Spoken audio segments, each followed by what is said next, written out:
आदाब दोस्तों, आप देख रहे हैं मेरा यूट्यूब चैनल और मैं हूं वकास अजीज़।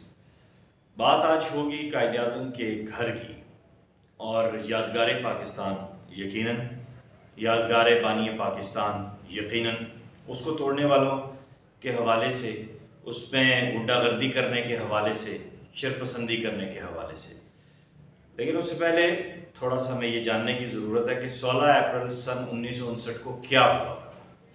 ये तारीख जब हमारे सामने आएगी तो फिर वो लोग जो फ़ौज के हवाले से मनफी रिमार्क्स दे रहे हैं और इस घर को लेकर बहुत सी उल्टी सीधी बातें कर रहे हैं, उनको ये बात समझ आ जाएगी कि field marshal general Ayub Khan ने उस वक्त फातिमा जिन्ना से, मोहतरमा फातिमा जिन्ना से 16 अप्रैल सन 1959 को ये घर बाकायदा फ़ौज के लिए ख़रीदा था। लेकिन उसके बावजूद भी आप अगर घर के बाहर जाएं तो नेम प्लेट लगी हुई है जिन्ना हाउस। तो ये बानी पाकिस्तान के हवाले से अफवाज पाकिस्तान का एहतराम है जो यकीनन लायक तहसीन है और उसको जितना सराहा जाए उतना कम है। अब बात करते हैं उन लोगों की जिन्होंने यहाँ शरपसंदी की। लेकिन उससे पहले मुझे तो पहले उन पिलपिले पेटों वाले अंकलों की बात करनी है, उन वो भुसी हुई आंटियों की बात करनी है, बोसीदा आंटियों की, जो जगह जगह खड़े हो जाते हैं, वीडियो फुटेज बना रहे हैं, हम जी फलां के साथ हैं, हम फलां के साथ हैं, ओ जी ये हो गया वो हो गया। मैं उनसे ये जानना चाह रहा हूँ कि उन्हें उस वक्त होश क्यों ना आया, उनके अंदर कौमी जज्बा, कौमी हमीयत उस वक्त क्यों ना जागी, उनके अंदर मतलब इंसानियत उस वक्त क्यों ना जागी जब ये शरपसंद नासर, ये बलवाई कायद-ए-आज़म की इस यादगार के ऊपर हमला कर रहे थे। और बेसिकली ये हमला पाकिस्तान पर किया गया है, मैं ये समझता हूँ। और अफवाज पाकिस्तान जो हमदम मतलब पाकिस्तान की तरक्की के लिए, खुशहाली के लिए, पाकिस्तान की बका के लिए, पाकिस्तान की सलामती की जामन है और बहुत से मुहाजों पर चौमुखी जंग लड़ रही हैं, बल्कि सरमुखी, चौमुखी, पंचमुखी, छमुखी, मतलब इतने महाज खुले हुए हैं कि जितना उनका तस्करा किया जाए उतना कम है। बजाय उनको साथ देने के, उनको सपोर्ट करने के, मतलब अफवाहों पर कान धर के, और जो आप देखें इस सारे मामले पे शोर सबसे ज़्यादा किसने मचाया है? इंडिया ने मचाया है। सबसे ज़्यादा जो कहानियाँ सुनने में आई हैं बॉलीवुड एक्टर्स की जानिब से आई हैं, क्योंकि मोदी का डंडा था, क्योंकि इंडियन चैनल्स को अपनी जो भारत की जो वो नैया है वो डूबती नज़र आ रही थी। और एक बात फिर सामने आई कि पाकिस्तान में शर्मंगेज़ी करने में भारत का पहला नंबर है, दरअंदाजी करने में पहला नंबर है भारत का। अब ऐसे में ये लोग जो स्क्रीन पर नज़र आ रहे हैं, इनको ना सिर्फ गिरफ्तार किया जाना चाहिए बल्कि इनके खिलाफ सख्त जो है वो पर्चे होने चाहिए। मैं ये समझता हूँ कि 3 MPO का वो पर्चा जो आफ्ताब इकबाल के खिलाफ किया गया या दीगर जो एंकर्स हैं उनके खिलाफ या दीगर सहाफ़ियों के खिलाफ किया गया, वो इन लोगों के खिलाफ होना चाहिए।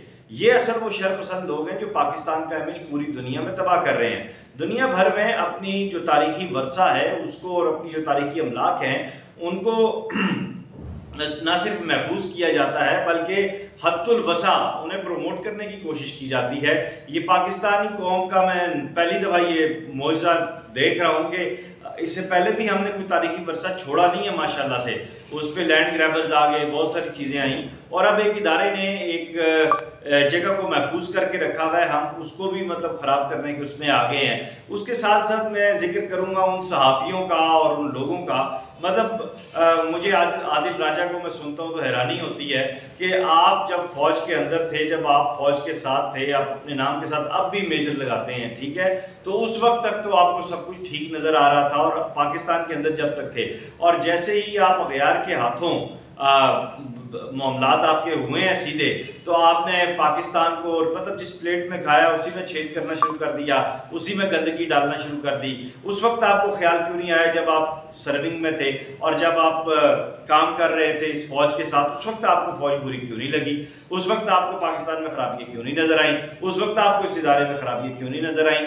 मैं आइंदा चलकर जो है वो खुलकर बात करने वाला हूँ। ये 5-7 जो लोग हैं इनको मैंने मार्क किया, इनको बाकायदा मैंने स्टडी किया, ऐसे बात नहीं कर रहा मैं, पिछले 3 माह से इनको मैंने देखा है और इनके मुख्तलिफ जो झूठ और शरपसंदी और नफरत पे मबनी जो गुफ्तगू है फ़ौज के ज़रिए, फ़ौज को बुरा भला कह के अवाम को उकसाने की, पाकिस्तान को ख़राब करने की, एंटी पाकिस्तान जो इनका नज़रिया है उसको मैं आपके सामने लेकर आऊँगा और मैं बताऊँगा कि कैसे ये मासूम जहनों को ख़राब कर रहे हैं, कैसे मासूम जहनों को जो है वो तबाह कर रहे हैं, कैसे पाकिस्तान के ख़िलाफ़, नज़रिया पाकिस्तान के ख़िलाफ़ ये लोग साजिश कर रहे हैं। इमरान खान साहब फ़र्द वाहिद हैं, वो ठीक हैं या गलत हैं ये एक अलग डिबेट है, लेकिन उनका नाम इस्तेमाल करके पाकिस्तान को गाली देना, पाकिस्तान की अफवाज को गाली देना, उनको बुरा भला कहना, मैं इस फेल की इंतहाई मजम्मत करता हूँ और मैं नहीं समझता कि ऐसे जो लोग हैं उनको किसी भी सतह पे सपोर्ट करना चाहिए। मैं नहीं समझता कि ऐसे लोगों की किसी भी सतह पे बात सुननी चाहिए। मैं नहीं समझता कि ऐसे लोग जो हैं वो लायक तहसीन हैं।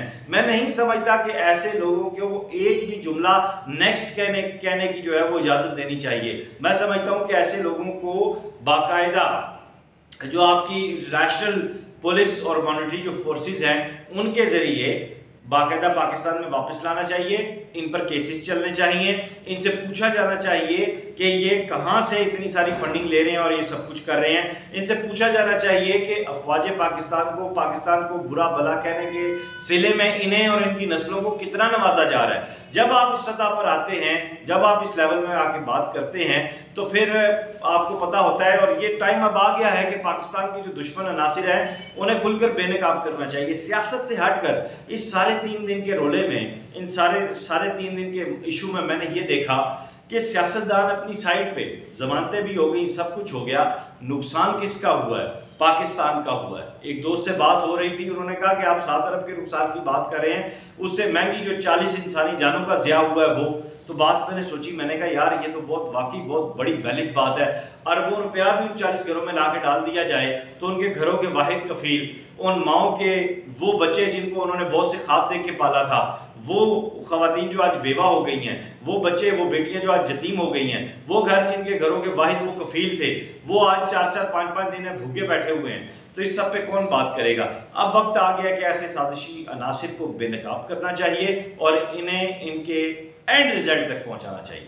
अपना ख्याल रखिएगा और मेरी बात अगर पसंद आई है और अगर आप पाकिस्तान से मोहब्बत करते हैं तो मैं एक ही बात करूंगा, पाकिस्तान जिंदाबाद, अफवाज पाकिस्तान पाइंदाबाद। अपना ख्याल रखिएगा। खुदा हाफिज़।